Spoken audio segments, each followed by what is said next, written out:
नमस्कार, स्वागत है आप सभी का न्यूज 18 राजस्थान पर। मैं हूं आपके साथ हेमंत कुमार। चलिए खबरों की शुरुआत करेंगे इस वक्त की सबसे बड़ी खबर के साथ। राजधानी जयपुर से बड़ी खबर, गलत खून चढ़ाने के मामले पर बड़ा एक्शन हुआ है और इस एक्शन पर भी बवाल होता नजर आ रहा है।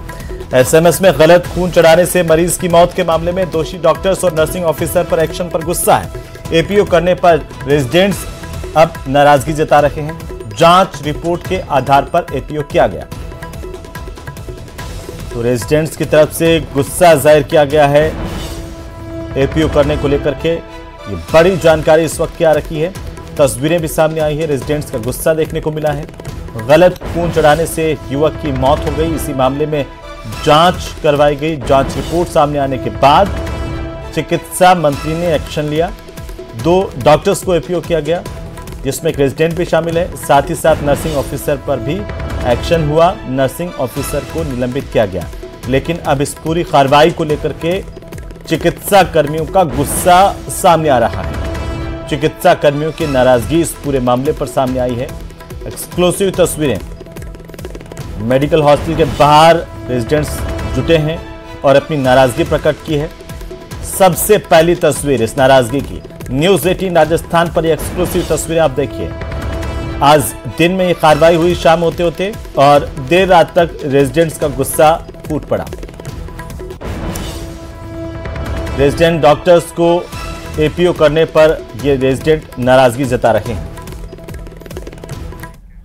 तो वहीं टोंक के निवाई में मंत्री ने छात्रावास में फर्जीवाड़ा पकड़ा है। निवाई के अंबेडकर छात्रावास में फर्जी बच्चे पाए गए। समाज कल्याण मंत्री अविनाश गहलोत के निरीक्षण के दौरान यह बड़ा खुलासा हुआ। आपको बता दें कि मंत्री अविनाश गहलोत ने दूनी और निवाई में निरीक्षण किया। इस दौरान छात्रावास अधीक्षक ने 39 बच्चों का रजिस्ट्रेशन दिखाया था। 13 बच्चे यहां पर निवाई के छात्रावास में मिले, जिनमें से 4 बच्चे फर्जी पाए गए। मंत्री ने छात्रावास अधीक्षक को सस्पेंड करने के निर्देश दिए हैं। अविनाश गहलोत ने औचक निरीक्षण किया छात्रावास का। इसी दौरान बड़ा फर्जीवाड़ा यहां पर पाया गया। तो दूनी के छात्रावास में एक भी बच्चा नहीं मिला। अधीक्षक ने किसी बच्चे के जन्मदिन में जाना बताया। मंत्री ने अपनी गाड़ी भेजकर बच्चों को लाने के निर्देश भी दिए। अधीक्षक भागचंद जाट 17 बच्चों को लेकर आए। छात्रावास में इससे ज्यादा बच्चों का रजिस्ट्रेशन पाया गया था। अब मंत्री की तरफ से बड़ा एक्शन इस पूरे मामले पर लिया गया है। तो वहीं जयपुर के एसएमएस अस्पताल में मरीज को गलत खून चढ़ाने पर चिकित्सा मंत्री ने बड़ा एक्शन लिया। जांच रिपोर्ट के आधार पर doctor S K Goyal, in service resident Daulat Ram, nursing officer Ashok Verma दोषी पाए गए, जिसके बाद अशोक वर्मा को सस्पेंड किया गया और दोनों डॉक्टरों को एपीओ किया गया। एसके गोयल और दौलत राम को एपीओ किया गया। नर्सिंग ऑफिसर अशोक वर्मा को निलंबित करने के आदेश जारी किए गए हैं। गौरतलब है कि 11 फरवरी को बांदीकुई के रहने वाले सचिन शर्मा का एक्सीडेंट हुआ था। इसके बाद सचिन को अस्पताल में भर्ती करवाया गया, जहां पर दूसरे ग्रुप का ब्लड युवक को चढ़ा दिया गया। इससे युवक की तड़प कर मौत हो गई। और न्यूज 18 राजस्थान ने प्रमुखता से जब यह मामला उठाया, उसके बाद चिकित्सा विभाग जागा। चिकित्सा मंत्री ने बड़ा एक्शन लिया और ये कार्रवाई की है। एक इंक्वायरी तो बैठी कि इन्होंने 5 लोगों को बैठाया कि इसका आगे ट्रीटमेंट कैसे किया जाए, और 7 लोगों की एक कमेटी बताई कि भाई इसका जो है इसकी इंक्वायरी लापरवाही किसने की। उसमें 3 डॉक्टर सस्पेंड हुए, एक आपका नर्सिंग स्टाफ जो है वो 2 एपीओ है, और एक नर्सिंग स्टाफ जो है आपका सस्पेंड हुआ। और उसकी सिचुएशन खराब होती गई और उसकी आज सुबह अनफॉर्चुनेटली उसकी डेथ हो गई। उसकी किडनीज फेल हो गई, उसको डायलिसिस बहुत ट्राई हुआ। लापरवाही थी और एक युवा की और उसकी पूरे फैमिली की जो सिचुएशन जो मतलब उसकी जो हुई, कमाऊ एज का बच्चा आ रहा था उसके बूढ़े। तो वहीं मुख्यमंत्री भजनलाल शर्मा के लखनऊ दौरे को लेकर बड़ी जानकारी। आपको बता दें कि यूपी सीएम योगी आदित्यनाथ से सीएम भजनलाल शर्मा ने शिष्टाचार भेंट की है। वहीं मुख्यमंत्री भजनलाल शर्मा ने उत्तर प्रदेश के मुख्यमंत्री योगी आदित्यनाथ के आवास पर यह मुलाकात की। साथ ही राज्यपाल आनंदीबेन पटेल से भी सीएम भजनलाल शर्मा ने मुलाकात की। राज्यपाल से मिलने के लिए राजभवन पहुंचे थे सीएम भजनलाल शर्मा। वहां पर राज्यपाल आनंदीबेन पटेल से भी शिष्टाचार भेंट की गई।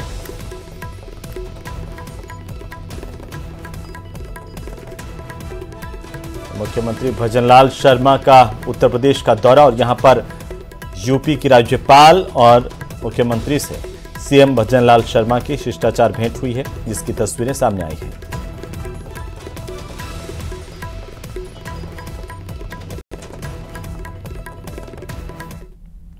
तो वहीं मुख्यमंत्री भजनलाल शर्मा शनिवार को डीग और भरतपुर के दौरे पर रहेंगे। सीएम के दौरे को देखते हुए मंत्री सुरेश रावत और गृह राज्य मंत्री जवाहर सिंह बेडम ने अलवर और डीग नगर में कार्यकर्ताओं की एक बैठक की।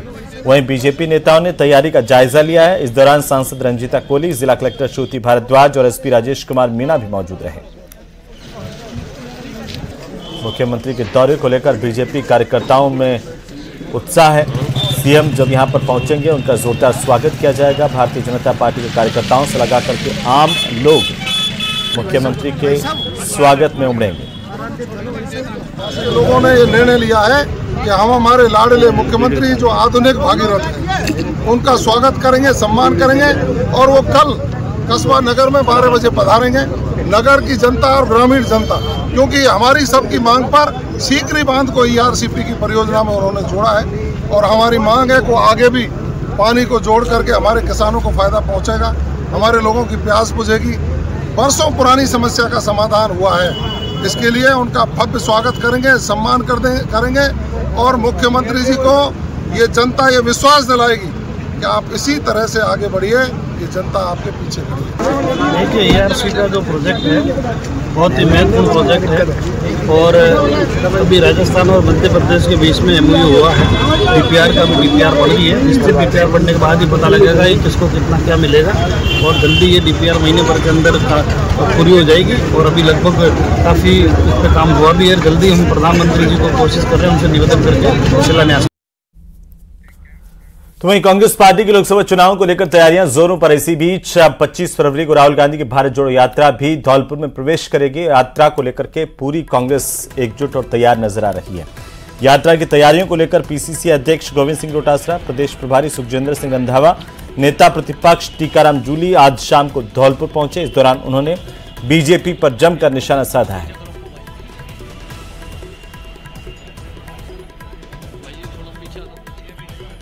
हमारे नेता राहुल गांधी जी जो भारत जोड़ो न्याय यात्रा निकाल रहे हैं उसकी तैयारियों को लेकर के आए हैं। परसों 4:30 बजे राहुल गांधी जी आएंगे। हम जो फ्लैग सेरेमनी हैंडन और टेकन और उसका कार्यक्रम हम यहाँ करने वाले हैं और वैसे हर लोकसभा क्षेत्र में हम लोग 5 मुद्दों को लेकर के जा रहे हैं। जो 5 मुद्दे राहुल गांधी जी की भारत जोड़ो न्याय यात्रा के, उसमें युवा है, महिलाएं हैं, श्रमिक है, रोजगार है, भागीदारी है, ये 5 मुद्दे हैं जिसको लेकर के जा रहे हैं।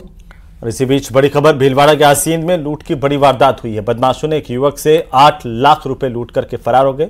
बाइक सवार बदमाशों ने वारदात को अंजाम दिया। दुकानों के कलेक्शन की राशि बताई जा रही है। इन बदमाशों की तलाश में पुलिस जुटी हुई है। वहीं BSNL टावर के पास ये वारदात हुई, जहां पर बदमाशों ने नकाबपोश बदमाश जो बाइक पर सवार थे, उन्होंने युवक को रुकवाया। 8 लाख रुपए की राशि लूट करके फरार हो गए। जैसे ही पुलिस को इत्तला मिली, पुलिस की टीमें मौके पर पहुंची और बदमाशों की तलाश शुरू कर दी गई है। उधर जमुआ रामगढ़ क्षेत्र के वन्यजीव अभ्यारण्य क्षेत्र में अचानक से आग लग गई। आग लगने से करीब 50 हेक्टेयर में पेड़ जल करके खाक हो गए हैं। ग्रामीणों ने बताया कि पहाड़ी इलाके में आग की लपटें उठ रही थी। तेज हवाएं चलने से आग और भी तेजी से फैली और विकराल रूप धारण करने लगी, जिसके बाद ग्रामीणों की ओर से वन विभाग और झोल नाका प्रभारी को सूचना दी गई। ग्रामीणों का कहना है कि सूचना के बाद भी काफी समय तक वन विभाग का कोई भी कर्मचारी मौके पर नहीं पहुंचा। इसे लेकर ग्रामीणों में भारी आक्रोश है। गौरतलब है कि सरिस्का से आए युवा बाघ ST-24 का भी इसी क्षेत्र में विचरण है। तो वहीं बांदीकुई में वकीलों ने पानी की टंकी पर चढ़कर प्रदर्शन किया। वकील बांदीकुई न्यायालय को नवीन भवन में शिफ्ट करने की मांग का विरोध कर रहे हैं। वकीलों का कहना है कि इस पूरे मामले में राजस्थान उच्च न्यायालय में पिटीशन लगा रखी है, लेकिन हाईकोर्ट की ओर से सुनवाई नहीं की जा रही।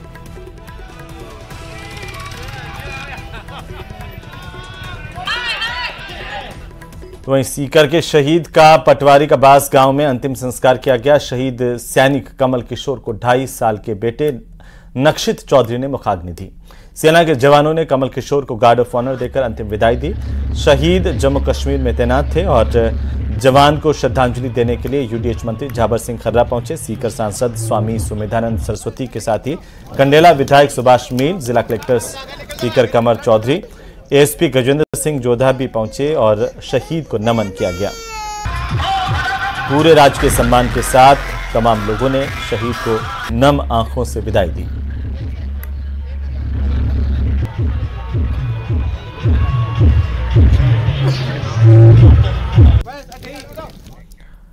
तो वहीं रिलायंस समूह की प्रमुख और श्रीनाथजी मंदिर मंडल बोर्ड की उपाध्यक्ष कोकिलाबेन शनिवार को 89 साल की हो जाएंगी। वे अपना जन्मदिन राजसमंद जिले के नाथद्वारा स्थित पुष्टि मार्गीय प्रधान पीठ श्रीनाथ जी की हवेली में मनाएंगी। इसे लेकर विशेष तैयारियां की गई हैं। वहीं कोकिलाबेन ने देर शाम नाथद्वारा पहुंचकर श्रीनाथ जी के दर्शन भी किए हैं। तो साथ ही रिलायंस समूह की तरफ से 56 भोग मनोरथ भी करवाया जा रहा है।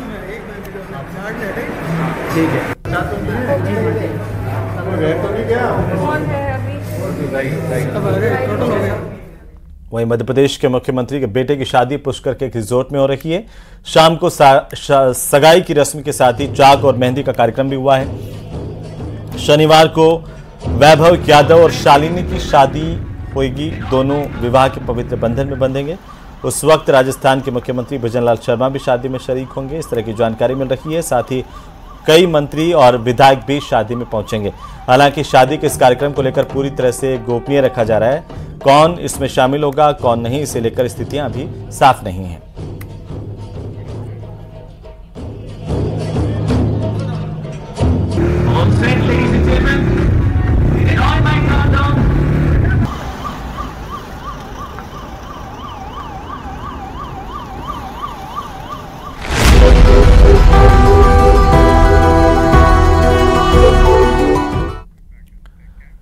तो वहीं प्रधानमंत्री नरेंद्र मोदी दुनिया के सबसे लोकप्रिय नेता की लिस्ट में लंबे समय से टॉप पर बने हुए हैं। एक बार फिर से अमेरिकी एजेंसी मॉर्निंग कंसल्ट की रिपोर्ट में प्रधानमंत्री मोदी 78% अप्रूवल के साथ पहले पायदान पर कायम हैं। उन्होंने अमेरिका के राष्ट्रपति जो बाइडेन से लेकर ब्रिटेन के प्रधानमंत्री ऋषि सुनक तक को पीछे छोड़ दिया है। यह खास रिपोर्ट देखिए।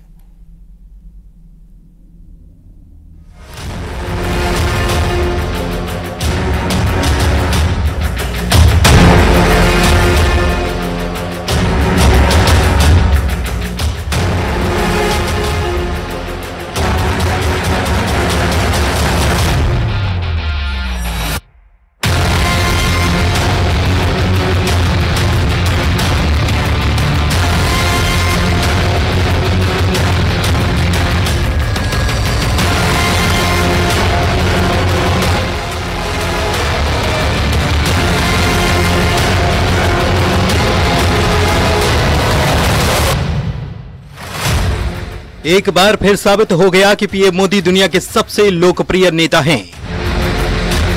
पॉपुलैरिटी के मामले में PM Modi Biden, Sunak, Macron जैसे नेताओं को पीछे छोड़ चुके हैं। Here was Bruce Springsteen and he didn't get the welcome that Prime Minister Modi has got.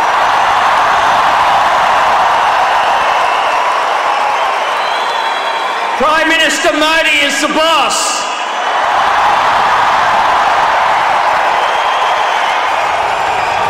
Morning Consult political intelligence survey ने विश्व के सबसे लोकप्रिय नेताओं की लिस्ट जारी की और इस लिस्ट में पहले नंबर पर हैं पीएम मोदी।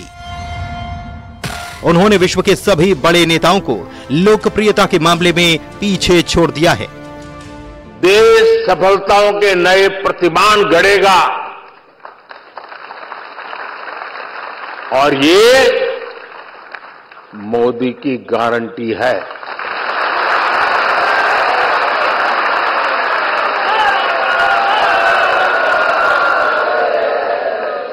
और आप भी जानते हैं कि मोदी की गारंटी यानी गारंटी पूरा होने की गारंटी।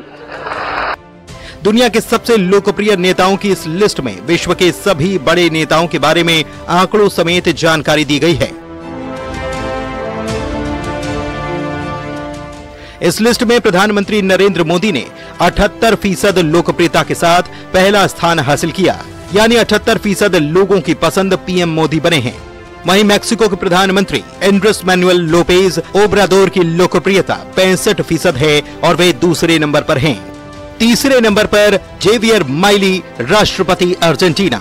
पोलैंड के प्रधानमंत्री डोनाल्ड टस्क के हिस्से में 52% लोकप्रियता आई है, जबकि स्विट्जरलैंड की राष्ट्रपति वियोला पैट्रिशिया एमर्ड 51% रेटिंग के साथ दुनिया में 5वें नंबर की लोकप्रिय नेता बनी हैं। Someone once asked me, since I do write a lot of humor and I poke fun at things, I'm a good-natured person, why don't you ever make fun of Mr. Modi? And I tell them it's because it's impossible to make fun of Mr. Modi. He doesn't give you anything to make fun of because he is simply so, he has such gravitas in everything he does. Now, of course, Mr. Modi is very well respected, as you would expect on the international stage, and he has been a leader on the international stage. ये पहला मौका नहीं जब PM Modi ने लोकप्रियता की list में शीर्ष पर अपना स्थान बनाया है। इससे पहले भी वे लोकप्रियता के मामले में दुनिया के नेताओं के बीच शिखर पर रह चुके हैं। न सिर्फ देश बल्कि पूरी दुनिया में पीएम मोदी की लोकप्रियता का ग्राफ बढ़ता ही जा रहा है। Policy led by Prime Minister Modi, His Excellency, is one of the politicians of the global scale that I was talking about previously without giving the names. PM Modi जब भी विदेश यात्रा पर होते हैं तो उनकी एक झलक पाने के लिए लोगों की भीड़ उमड़ पड़ती है। ऑस्ट्रेलिया से लेकर अमेरिका तक, ब्रिटेन से लेकर यूएई तक पीएम मोदी जहां भी जाते हैं उन्हें सुनने के लिए लोग उमड़ पड़ते हैं। इनमें न सिर्फ विदेशों में रहने वाले भारतीय शामिल होते हैं बल्कि विदेशी नागरिक भी पीएम मोदी के मुरीद दिखाई देते हैं। यह पीएम मोदी का जादू ही है कि अमेरिका के राष्ट्रपति हर बार गर्मजोशी से पीएम मोदी से हाथ मिलाने आते हैं, तो ऑस्ट्रेलिया के प्रधानमंत्री पीएम मोदी को बॉस कहते हैं। Here was Bruce Springsteen and he didn't get the welcome that Prime Minister Modi has got.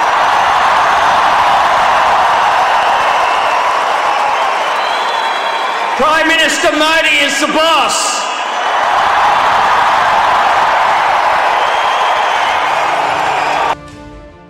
न सिर्फ अयोध्या में राम मंदिर का उद्घाटन करते हैं बल्कि यूएई जैसे देश में सबसे बड़े हिंदू मंदिर का भी वे उद्घाटन करते हैं। जन जन को संवारना है, हर मन को संवारना है और एक सेवक बनकर के संवारना है। नरेंद्र मोदी के प्रधानमंत्री बनने के बाद अंतर्राष्ट्रीय स्तर पर देश की साख तेजी से बढ़ी है और देश विदेश नीति के लिहाज से अंतर्राष्ट्रीय स्तर पर बड़ी भूमिका अदा कर रहा है। भारत की दमदार विदेश नीति का नतीजा है कि आज अमेरिका और रूस दोनों देशों के राष्ट्रपति प्रधानमंत्री मोदी के मित्र हैं। मॉर्निंग कंसल्ट पॉलिटिकल इंटेलिजेंस सर्वे के इन आंकड़ों के जरिए एक बार फिर से साफ हो गया कि दुनिया भर में नेताओं के बीच लोकप्रियता के मामले में प्रधानमंत्री नरेंद्र मोदी नंबर 1 पर हैं। दुनिया के किसी भी देश के नेता उनके आसपास भी नजर नहीं आ रहे। Bureau report, news 18।